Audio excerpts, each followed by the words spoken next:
একটা মেয়ে ভালো থাকার জন্য আর সম্মান পাওয়ার জন্য বাবার বাড়িতে বাবার টাকা আর শ্বশুর বাড়িতে স্বামীর টাকা থাকা খুব জরুরি। সো হ্যালো এভরিওয়ান, ওয়েলকাম করছি আমার নতুন একটা ব্লগে। তো আজকে ব্লগটা শুরু করতেছি সকাল থেকে।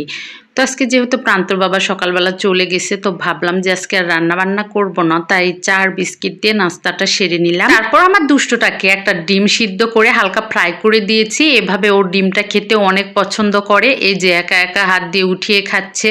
ওকে মূলত হাত দিয়ে খেতে দেই না, নিজে খাওয়াই দেই। তো আজকে নিজেই খাচ্ছে, আর প্রত্যেকদিন সকালে ওকে সিদ্ধ ডিমটা দেওয়া হয়। তো খাওয়া দাওয়া শেষ হলে আমি এখানে দুপুরের রান্না বান্না করতে চলে এসেছি। আজকে হাঁসের মাংস রান্না করব, তাই সব কিছু রেডি করে নিয়েছি। আর এখানে সিম আলু কেটে নিয়েছি। তো হাঁসের মাংসটা আমি বরাবর হাতে মেখে এভাবে রান্না করি। তো প্রথমে তেজপাতা, দারুচিনি, এলাচ, তারপরে হচ্ছে কয়েকটা শুকনো লঙ্কা দিয়ে দিলাম। এখন সব মশলাগুলো দিয়ে দিব। আর যে কথাটা বললাম ভিডিও শুরুতে, যে একটা মেয়ের ভালো থাকার জন্য, সম্মান পাওয়ার জন্য বাবার বাড়িতে বাবার টাকা আর শ্বশুর বাড়িতে স্বামীর টাকা থাকাটা খুব জরুরি। কারণ দেখবেন, যে মেয়ের বাবার অনেক টাকা রয়েছে তাকে পাড়া প্রতিবেশী, আত্মীয় স্বজন সবাই এক নামে চেনে, অনেক বেশি সম্মান করে, আবার অনেক বেশি ভালোবাসাও পায়। কিন্তু যার বাবার টাকা পয়সা কম থাকে সে কিন্তু এইভাবে পরিচিত হয় না, সবার ভালোবাসা বা সম্মানটাও পায় না। ঠিক তেমনই শ্বশুর বাড়িতেও যদি স্বামীর টাকা থাকে তাহলে সেই মেয়েটাকে সবাই অনেক বেশি ভালোবাসে, আবার সম্মানও করে।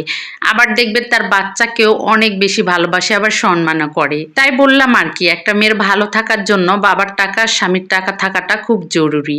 তো এদিকে আমার সিম ভাজিটাও বসিয়ে দিয়েছিলাম, হয়ে গেছে।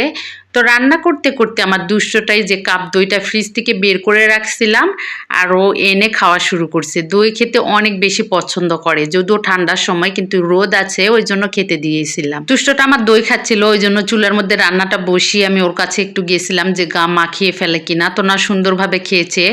তো হাঁসের মাংসটা আমি সুন্দরভাবে এখন কষিয়ে নিচ্ছি। হাঁসের মাংসের মধ্যে 2টা গোটা রসুনও দিয়ে দিয়েছি। যে কোনো মাংসের তরকারির মধ্যে কিন্তু গোটা রসুনটা খেতে আমার অনেক বেশি ভালো লাগে। তো মাংসটা সুন্দরভাবে কষিয়ে রান্নার জন্য বসিয়ে দিয়েছি। আমার রান্নাটা প্রায় হয়ে গেছে। তো উপর থেকে কিছুটা পরিমাণ ভাজা জিরার গুঁড়া দিয়ে দিলাম। তো শীতের সময় হাঁসের মাংসটা খেতে কিন্তু অনেক বেশি মজা লাগে। তো আমার রান্নাটা হয়ে গেছে, রান্নার কালারটা কিন্তু অনেক সুন্দর এসেছে। তো দুপুরে রান্না খাওয়া সব শেষ করে, মূলত এটা হচ্ছে সন্ধ্যার দিকে, ফুলকপি ছিল, তো ভাবলাম যে পাকোড়া ভেজে নেই। কারণ শীতের সময় কিন্তু সন্ধ্যাবেলা বা বৈকালবেলায় এরকম পাকোড়া খেতে অনেক বেশি মজাই লাগে। তো ফুলকপির পাকোড়াগুলো আমি খুব সুন্দরভাবে ভেজে নিচ্ছি, এপাশ ওপাশ ঘুরিয়ে খুব সুন্দরভাবে মুচমুচে করে ভেজে নিয়েছি। এখন মূলত এটা সস দিয়ে পরিবেশন করব।